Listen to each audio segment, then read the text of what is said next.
compared to when we all went out, whether they were Big Four or evictees, talagang ang laki ng pagbago. And it's something that we truly cherish and we're grateful for kasi it was impactful. I mean, this PBB stint for us was not just a way to introduce ourselves to the world, but it was for us to know ourselves better. For me personally, bukod sa tulong sa career, tulong din sa sa sarili kong buhay. I mean, it taught me many life lessons, how to be a better person, a better housemate, and to be a better actor. Especially in this industry na marami tayong kailangan alagaan, yung mga taong sumusuporta sa atin, yung mga bosses, yung network of course. And I think through this, you're right, it's a training ground that really impacted my life to navigate in this industry in a different way na.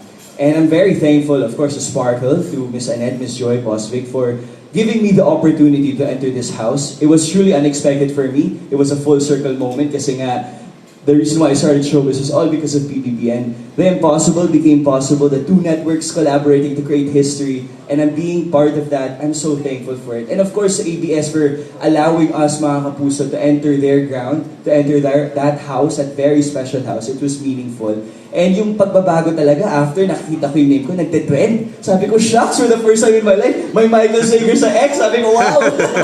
So kinilig na ako doon ng site. And of course, yung mga fans are very supportive. May mga signs sila, may mga sentra, tawag doon. And nagugulat na ako sa TikTok and ang dami ko nakakita mga edits.